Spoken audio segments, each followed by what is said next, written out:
freestyle rap at all? Not yet.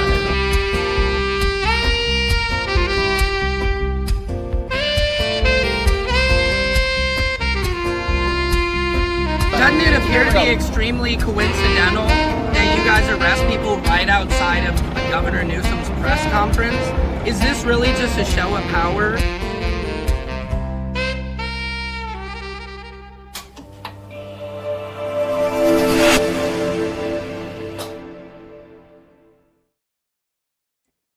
Hey guys, it's Secret Service Sam. Welcome to Samson's World. Hope you guys are good.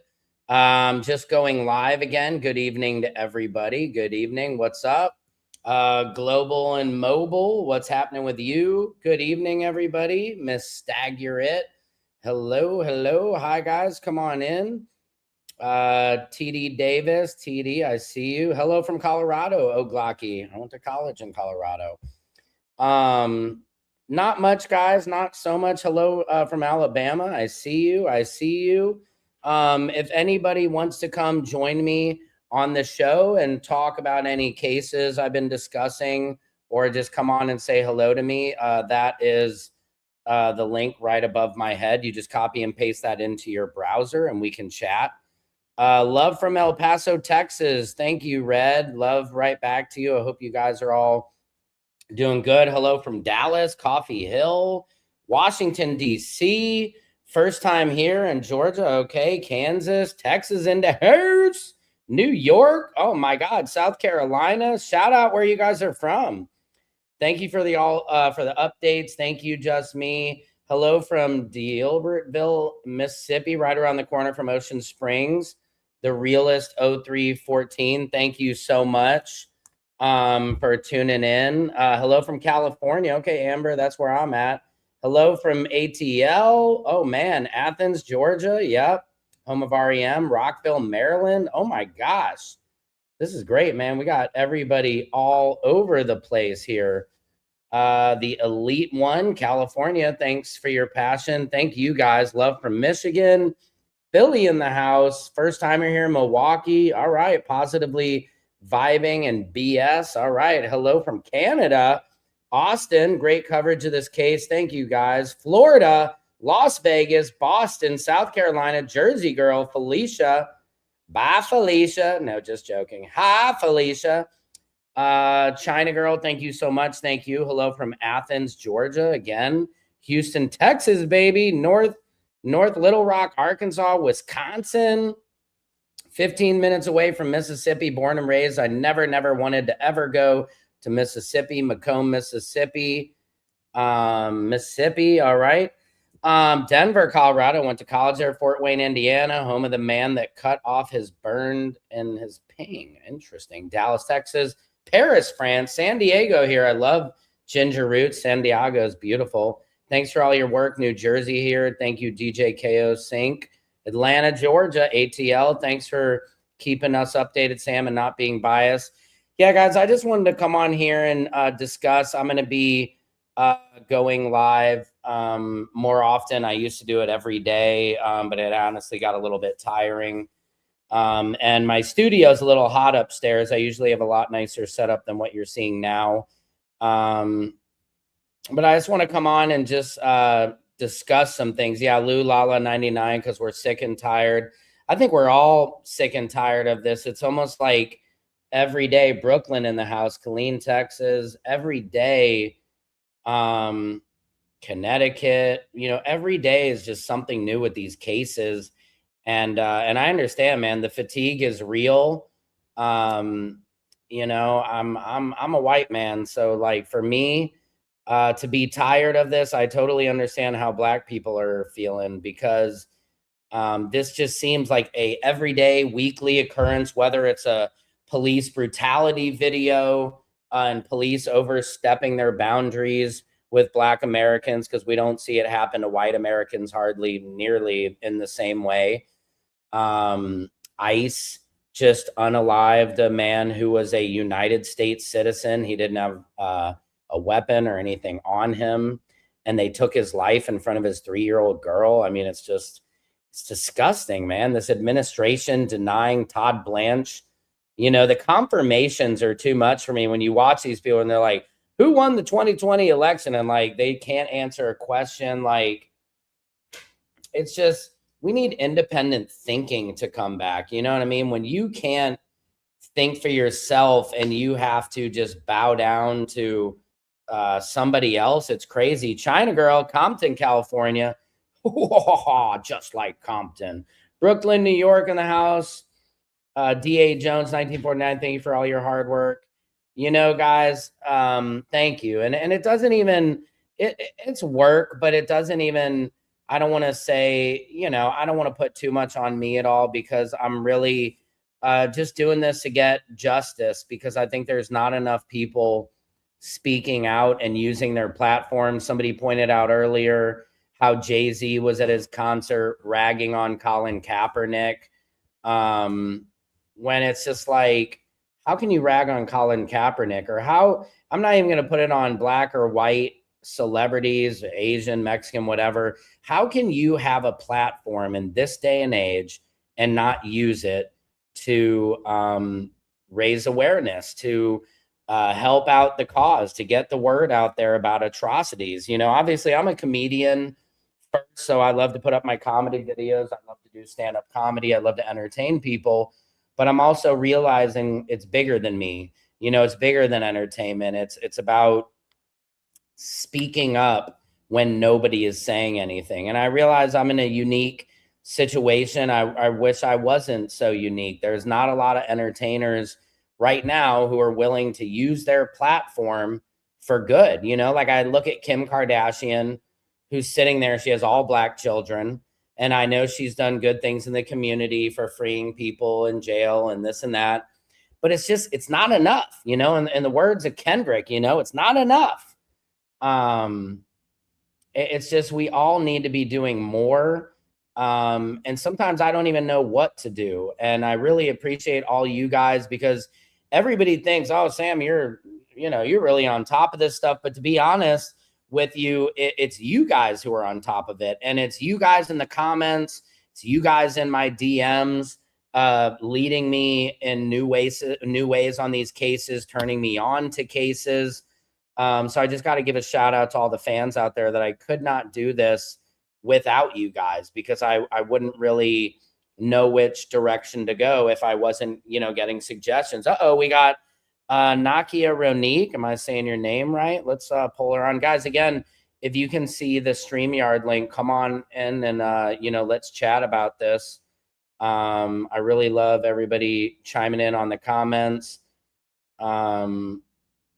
Miss Tag Urit says, yeah, I'm really tired of them killing these black kids. It's breaking my heart every day.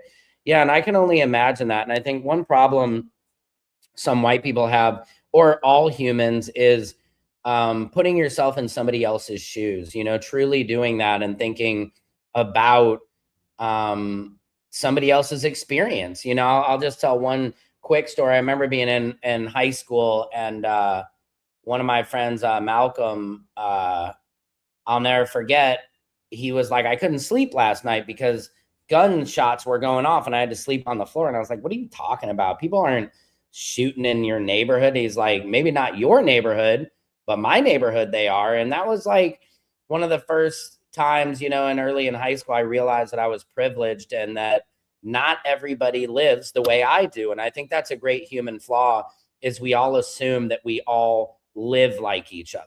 You know what I mean? And it's something to really open up. And that's why you got to have diverse relationships, so you hear other people's experience and their stories, and you don't walk around ignorant or whatever. So let's bring you in. Are you there? Can you hear me?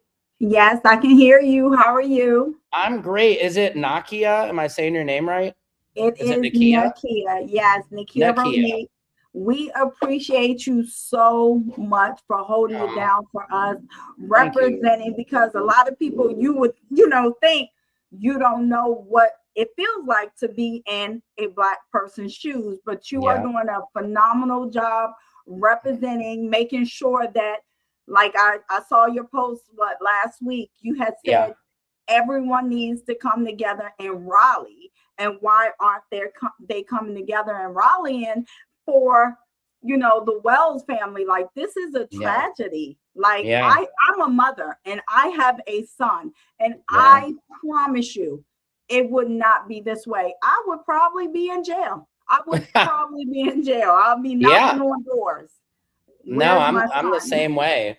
I have kids myself, and I mean, nobody gets more angry than I do when something's happened to my kids or somebody is messing with my kids ever. I will stand up for them, and I can only imagine what the Wells family is going through, and I even, you know, I even feel sometimes bad, not bad reporting on some of this stuff, but I don't want to.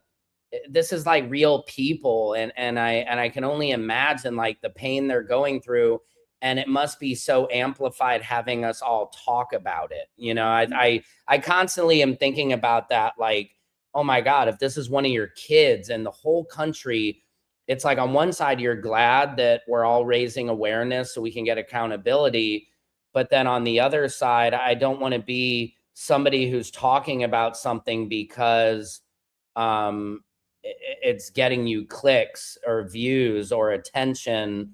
You know, I'm not really interested in that kind of attention. I'm just interested in helping move the needle forward to find justice, you know. Well, you're definitely moving the needle forward, and we need this needle to be moved because it's a tragedy. I mean, it can happen, you know, we always say certain things will not happen to us until it hits your household, like Carmelo Anthony. You know, they probably woke up in the morning and they probably weren't, you know, excited about the day, not knowing their son would end up in this situation, because it can happen to any one of us. It can happen to any one of us. Doesn't matter what color you are. I mean, we're all one step away from a tragic accident. You just never know until it hits your home. Yeah, and I think that's like the great human flaw. Like, we'll watch the 5 o'clock news every night and like, oh, so-and-so is shot or this and that happens. And you don't really connect to it unless you know, it's kind of like COVID. I remember everybody's like, oh yeah, I haven't heard anybody getting it. And then all of a sudden like, well, so-and-so's grandma got it. You're like, oh damn. And then, you know, as it tightens in, it got closer, then people started to take it a little more serious. And it's, you know, it's hard. It's a great human flaw that we're not able to, unless you're a hyper empath, you know, most people aren't able to feel for somebody else's struggle. And I know, like, as a white person, for me, you know, I've my whole entire comedy career has been in the Black community. So I've seen a lot of it firsthand. I'm from St. Louis. So especially like when Mike Brown was shot in Ferguson, you know, that, you know, it's just, I have a connection with the community because I've gotten so much from the community. And then I'm so hyper aware, you know, I'm always posting these like white rappers and stuff on my Instagram, who they all hate me now. But it's like, I don't get it. I'll show you this thing real quick. Like this kid right here, like this whole thing of like, why do white rappers have to have Black people in the background to validate them as, you know, being tough or being street or giving the credibility? But yet you never hear this guy use his platform to say, hey, look, everything I have, my swag, my flow, this is not just out of nowhere. He learned that from Black artists and entertainment.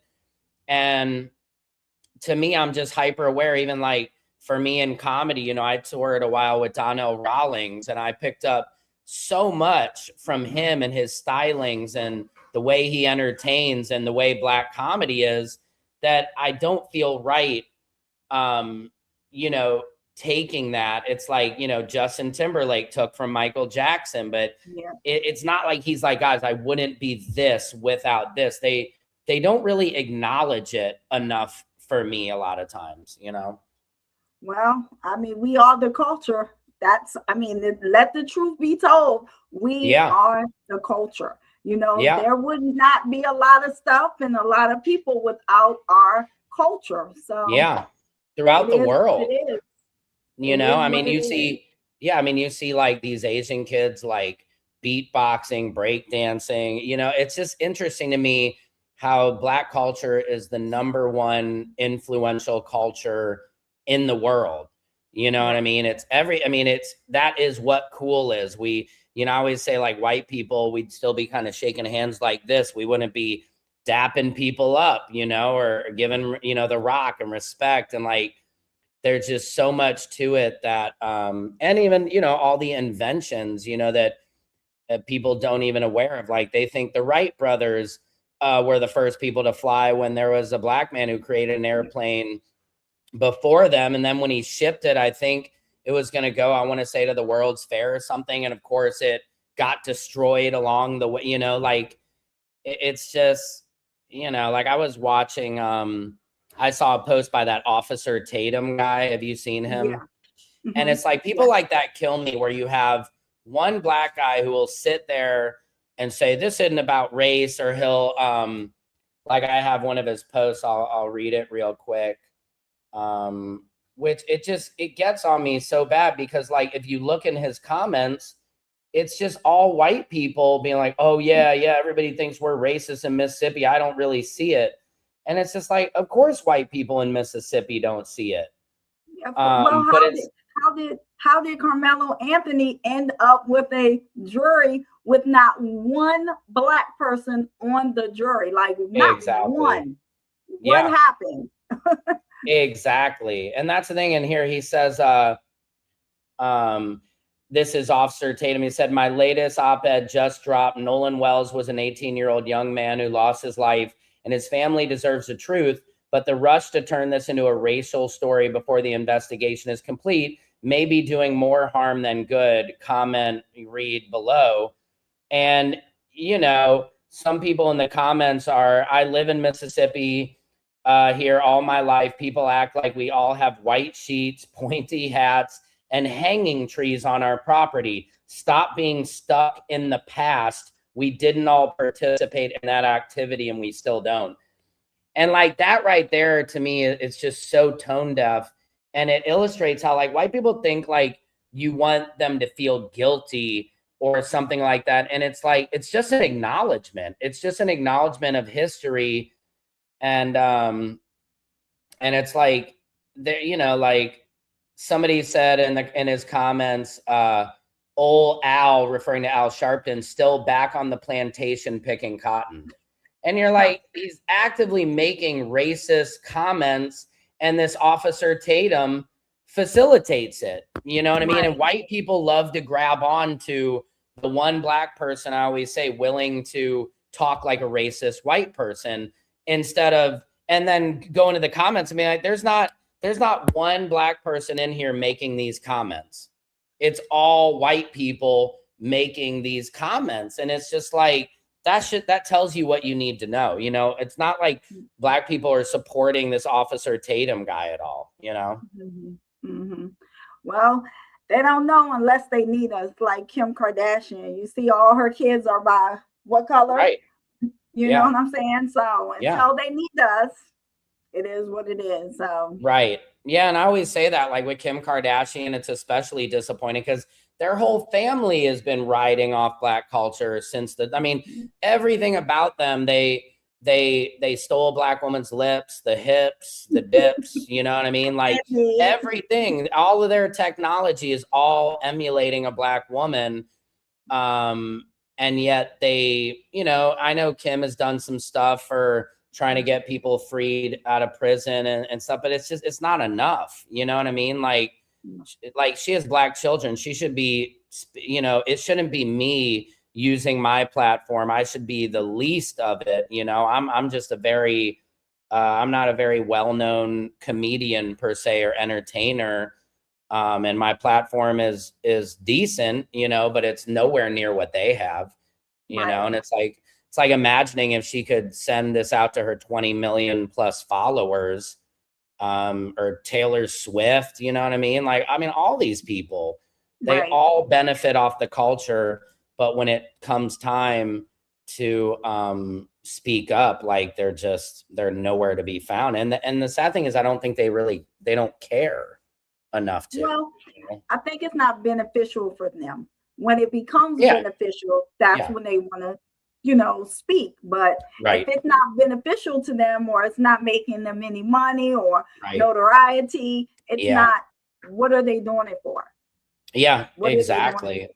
Yeah. And what is your take on, I mean, I know like with Carmelo Anthony, I think I keep saying what was polarizing about it was the week before Andy Chow, the Asian store clerk owner, got off for killing Cyrus Carmack Belton, shot a kid in the back, gets off for self-defense. But then when it's Carmelo Anthony, like literally bookmarked up, from one week to the next. And I think that's why, this is so emotional for everybody. Yeah.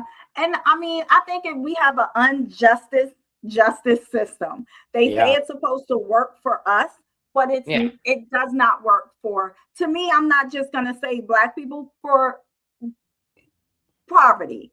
If you don't have a certain amount of money, it's going to be harder for you to fight different cases. That's just the way the law is. That's just the way the system is. They should change it. They say it's innocent until proven guilty, but to me, it's guilty until proven innocent. It's always been like that. And, that part. Yeah. And I don't think it's going to change unless we have people that rally together, come together, stand together, and fight together to go to these legislations and argue and rally. We have to, because if, like, let's say the store clerk, who shot the young man. Yeah. They did it for a week, and now you don't hear about it anymore.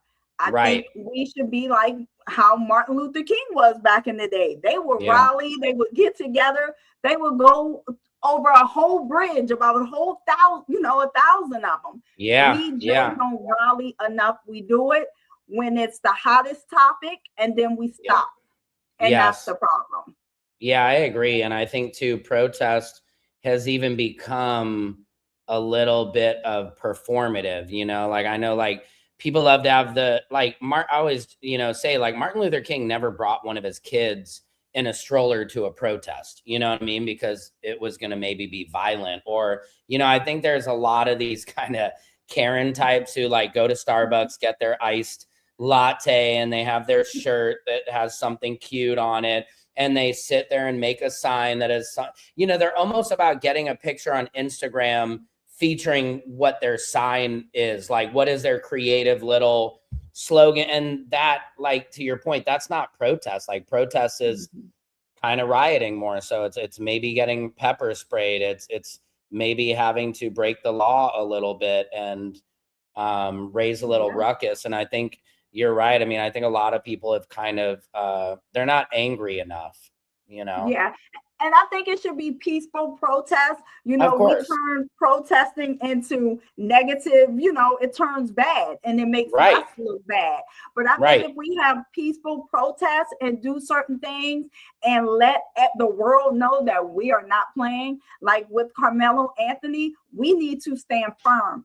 That young man left his house. He went to a track meet. Right. Do not say anything to me. If whose tent was it? You don't own this tent. So if it was raining, it's like if you're walking down the street and it pours down raining, what are you going to do? You're going to try to go to the first place that has something to cover you up. Exactly. He did the same thing. So why is that not self-defense? Because if it was the other way around, it would have been more accepted of self-defense. Of course. And like, I think to your point earlier, had it, they, even in this Nolan Wells, they want everybody to reserve their judgment. They want us to be patient, and let's not jump to conclusions. But when it was with Carmelo, they jumped right to conclusions that he was this, guy who had the, you can tell in the body cam footage that Carmelo, that wasn't his intent. Like, it wasn't like for the sentence they gave him, you would have thought like a mass shooter, he woke up with a plan and they found like a manifesto saying, I'm going to do this today. You know what I mean? And it's like, all they had to do was they could have just let him sit under the tent and who cares? You know what I mean? Like, If that's me, I'm like, oh, it's a guy from another school. Like you said, he's just trying to stay dry. And if you really have a problem with somebody, go tell your coach, you know what I mean? Be like, hey, coach, we're trying to focus. This random guy's under here. Can you just tell him to move? We don't want to get into a fight or something, you know? And it's just, they're very quick to have sympathy for self-defense when it's a different complexion. And I think that's a problem. If it were even across the board, I don't think everybody would be so angry. You know, or with this Nolan Wells case, you know, I keep saying it's a mother's intuition. I don't think if she believed this was accidental, she wouldn't have hired Ben Crump. She wouldn't have been having to go through all this in front of, you know, everybody. She would just, you know, grieve in peace and know it was an accident. But I think that's why we all know it's not, it just doesn't feel like it was accidental. Right. And I feel like, you know, just because their position of power, that is delaying this situation. Yeah. It's the position of power that is causing this to be delayed, because at the end of the day, a family has lost their son, and they want answers, and they have right to want answers. The whole world wants to know what happened to this young man. I mean, we're going to find out at the end of the day. Right. I mean, I think that's the thing about it is people don't realize it's like, it's going to come out eventually. Now, I think they're trying to avoid that as much as possible. And they're trying to protect their kids. And, you know, again, I think that's where, like we said, poverty, but also it's poverty, but there is a racial element to it, because the way we look at innocence. Yeah. You know, the way we look at white people and innocence is totally different than if it's somebody black. We're, you know, I always say this, like with Carmelo Anthony, they were showing nice pictures of Austin as football pictures, as high school graduation pictures. And every picture we saw of Carmelo was a mugshot. We didn't hear about Carmelo. There was the story that came out where he saved a kid from drowning earlier. We didn't hear any of that, you know, or that he had epilepsy, or that he hurt his shoulder real bad, you know, because they wouldn't allow any of that into evidence. And I just think that's a big thing that has to change, is how the media, you know, delivers the narrative. And it's always the same, you know. The negative. Well, they say negative news makes the news. So, I mean, people love drama. That's the thing. Ratings are better when it comes to drama. You know, if me and you were on here arguing and not agreeing, that'll be a big headline. Secret Sam gets into it with Nakia, you know? So, yeah, exactly. I mean, that's unfortunately when people disagree, it's more entertaining than when they agree, you know? Yeah, because I don't know if you saw like Ebro and Peter Rosenberg. Oh, yeah, they were going at it. Yeah, wasn't he like calling him broke or something? Like, what were they going after it about? Some things I really feel for ratings, and it does happen in radio for ratings. It just looks good when your ratings are low. Let's do something to up our ratings, because here we all know Peter Rosenberg has been on the radio for years. I remember Peter Rosenberg when he was an intern. So, I mean, he's been doing this for years. There's no way at this point in time he is broke. Ebro knows he's not broke, because at one point in time he was his boss. You know you know what he makes. So if he is broke, well, you were his boss. Right, exactly. Do something to make sure he's not broke. Yeah. Well, and their show's been hurting ever since they had to switch over to YouTube. You know, it's not the same. You know, it's a lot more of a hustle. It's not. It's just everything is so horrible. Everything is so negative. Everything is based on money, drama, and who has this, who has the latest this, and you know, it's sad. It's sad. Yeah, it really is, and it's it's hard to know what to. Sometimes how to move forward. But I think that's kind of part of the plan, is they want people to be confused and tired and not know how to activate, really. You know what I mean? It's like like you said, I think they were way more organized back in the day, because it was just, you know, it was way more easy to focus and get people to, I don't know, come out and come outside and get involved. And, you know, that's the thing I always say too with Martin Luther King, you know, everybody's like, oh yeah, why, what about peaceful protests? Well, I was like, but they shot Martin Luther King. They killed him. You know what I mean? Because Martin Luther King was trying to get like a, you know, a nationwide protest, you know, what's the word? Money. I'm losing my words here, but you know, he was trying a boycott, and they killed him, you know. And that's the thing I hate, is how people, like, they don't, like, Malcolm X for white people doesn't hold the same ground as Martin Luther King. It's like, Right. you know, he had a dream and it's like this, but no, I mean, he was killed for that dream. You know what I mean? It wasn't, you know. Yeah. Just, Well, it's I just look at it weird. like the situation with, I mean, Bill Cosby. I mean, until Bill Cosby was about to buy what he was about to buy, that's when people came out and said he did this. When Diddy Right. was ready to Yeah. buy what he was about to buy, that's when people came out and said he did this. But then when Right. the Cassie video came out, that Yeah. really hurt, you know, Diddy's image. Yeah, because he was trying to sue Diageo, or the liquor company and stuff. And yeah, I mean, that they show up right when you're about to make some change or expose somebody. I mean, the whole thing, you know, like, they acted like Diddy was Epstein. And, you know, I covered that whole trial, and I was like, while Diddy is not a great person, you know, he certainly mistreated a lot of people, mistreated women and people around him. He was not the criminal that they, you know, he wasn't the Epstein that they tried to paint him as. Mhm. And somebody in the comments, the Key West, she was just saying we must talk about the medical examiner of Mississippi. I mean, even the fact that, and I don't know what to think. Did you see the video of those two women who said they saw the body in the transfer, and they claim it was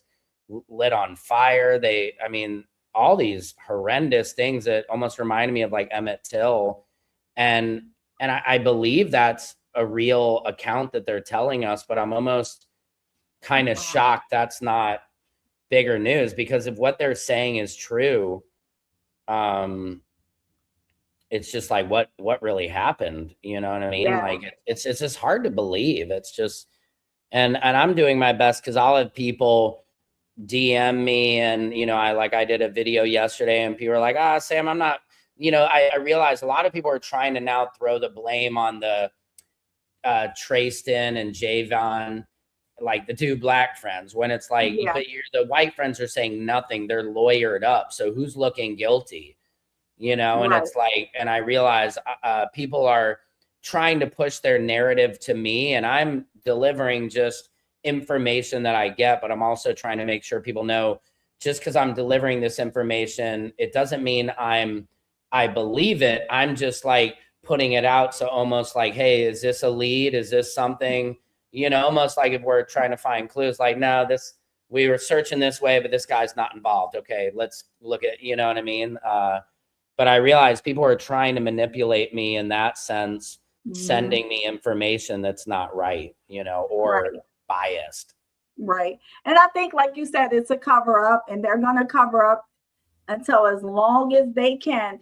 But at the end of the day, like you said, it's going to come out. Yeah. I know for me as a mother, if I was one of the, you know, young boys' mother, you better tell me what happened. I'm not going to cover up for my child. I don't care who you are. I don't care if you have to go to prison, you have to go to jail. If you did something to that young man, you better tell me, and you better tell me right now. I would not. And that's what one of the young men's mother did. She went online. Don't go online until I find out the facts. I'm not going on anybody's internet. I'm not posting anything. I'm going to be a mother, because at the end of the day, we all know kids lie.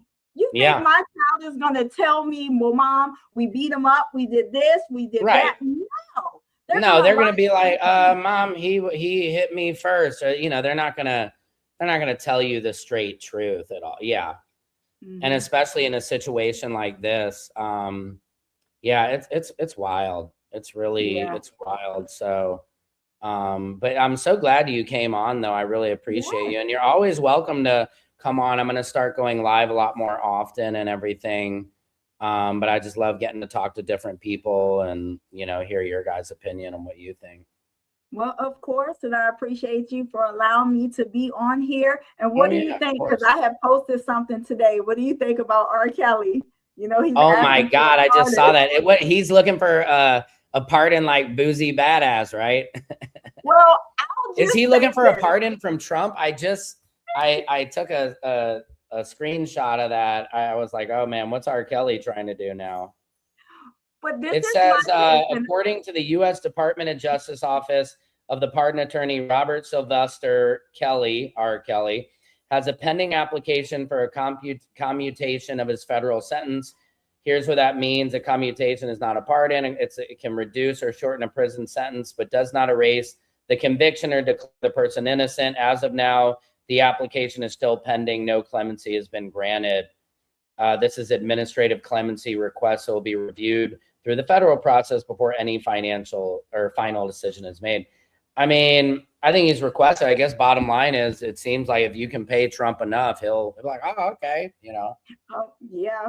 I mean, I'll say at this point in time, I feel, and this is just my opinion and my opinion only, because I am not just the R. Kelly fan or friend. Right.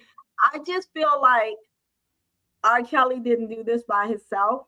Right. And I also feel like as a mother, there is no way my 16-year-old daughter would not be home at night because my daughter is with R. Kelly without there being a police report of me knocking down his door. Yeah, exactly.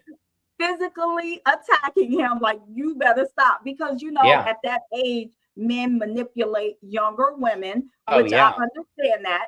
But as a mother, I'm going to fight for my child. Like, I'm knocking down your door. So I feel like the parents should be held accountable too. When stuff happens, I really do. No, I'm not letting my daughter at that age go over to R. Kelly's, you know, at least without me, you know. So I can get an autograph and maybe sing remix to Ignition with him or something like that. You know? Exactly. Or beat. Yeah. Can I get a to remix to Ignition is hot and fresh out the kitchen. And mama rolling it, body got every man in it with, you know. Well, we can't get you canceled. People are gonna be like, Sam on here. I mean, and that's what's hard. That's what's hard too about separating the artist and, you know, you love the music. Like, that was the thing about the Diddy trial. Like, gosh, you realize how much great music and a part of our life and American culture he's been part of. So you're like, well, you can dislike the man. It's like, you can, you know, because people are like, oh, can we not listen to this music anymore or something? And it's hard. It's hard when somebody makes great music. It's easier to look past their wrongdoings, you know. Well, we're not going to talk about Elvis marrying. I mean, that's the thing. Or like Hugh Hefner. Like, Hugh Hefner got to die in peace, you know what I mean? And like, respect as some old pimp. But like, you know, I mean, he did a lot of disgusting stuff, you know? Yes. So it's very selective outrage. Yeah. And I think a lot of times, I mean, like, what's trending, because when Surviving R. Kelly came out, before it came out, no one was talking about R. Kelly. He was fully living his life until Surviving R. Kelly came out, and that was it. Yeah, I mean, look what they did to Michael Jackson. You know, a lot of those documentaries literally probably killed Michael, because Michael loved kids, you know what I mean? And I think it hurt him, you know, like I just saw the Michael Jackson movie, and like, I don't believe Michael Jackson was like a pedophile. I think he just never had a childhood, and I think he could actually relate more to kids than he could adults and stuff. And I think he loved kids, but again, same thing. I'm not letting my kid go over and sleep at Michael Jackson's house without me. You know, like, you're not going to Neverland without me. Like, sure, you know, that's cool. Michael wants to hang out, but I'm going to be there also, you know, like, and I'm not saying I don't believe he did anything inappropriate, but I still, no matter the celebrity, whoever it is, you're not you're not going to have my child over there without me there supervising as well, you know? Because like one thing, if you're playing with that person's daughter or son, then that's okay. I don't have to be there. But when you're going there to see an adult, that's, you know, you're not going there without me, you know? So. Yeah. And I agree with you. I definitely agree with you on that. Yeah. I mean, that's the thing about Boozy Badass. He thought he could pay it off and it was going to be okay. And they just stole his money. And then they're like, what are you talking about? You know? So how much did he pay? Like $600,000, right? He paid $600,000. Yeah. Isn't that crazy? So he got a pardon for his charges to be. No, he thought they promised him he was going to get a pardon and they just took his money. Okay. So he has to go back to jail or. I think so. Yeah, I think so. He's probably still working on it, but he thought he could pay the right white folks to get a pardon and they just pretty much scammed him, you know? So it's like, what are you going to do? Who are you going to sue? You know? Wow. Yeah. I'm not paying anybody to get out of jail. I'm just going to do my time, do what I need to do. Yeah. Or not go to jail in the first place, right? That part. I'm like, I'm going to be good. I know I'd be real popular in jail. That's why I'm doing my best to stay out. Oh yeah. It's no fun. I'm too cute for jail, you know? Don't drop the soap. Yeah, do not drop the soap. No. Well, it was great talking with you. I really appreciate you coming on, Nikia. You too. And yeah, anytime, come on. Yeah, I'll always be up here. So, you know, or just hit me up on the inbox too, so I can make sure to follow you back.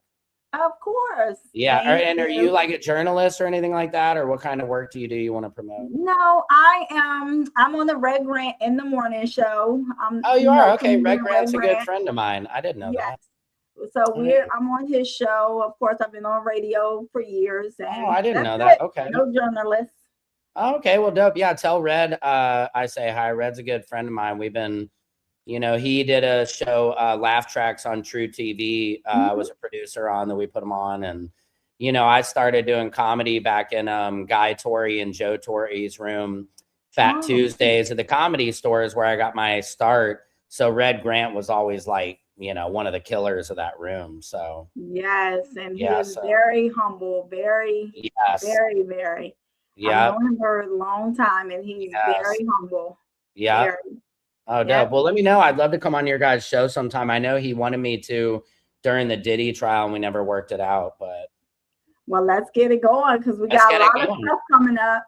I know. Well, yeah, let me know. That's cool. I didn't realize that. That's amazing. So. Yes. Yep. All right. Well, take care of yourself and I'll talk to you soon. All right. Okay. Peace. All right, you guys, I do have to probably get hopping off this live, but I'm going to be going live a lot more often. Love you guys. Appreciate you. All the love in the comments. Salute to everybody out there. Make sure you're following me on TikTok. That's where my main following is. It's everything at Secret Service Sam. And yeah, well, I'll probably hop on here again tomorrow.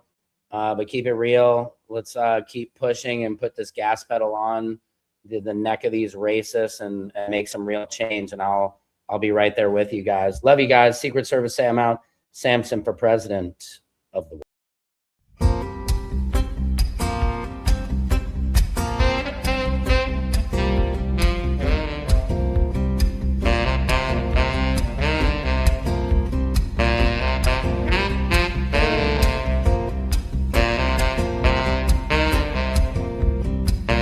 Can you freestyle rap at all?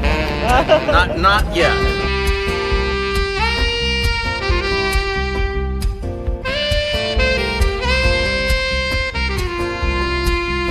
Doesn't it appear to be extremely coincidental that you guys arrest people right outside of Governor Newsom's press conference? Is this really just a show of power?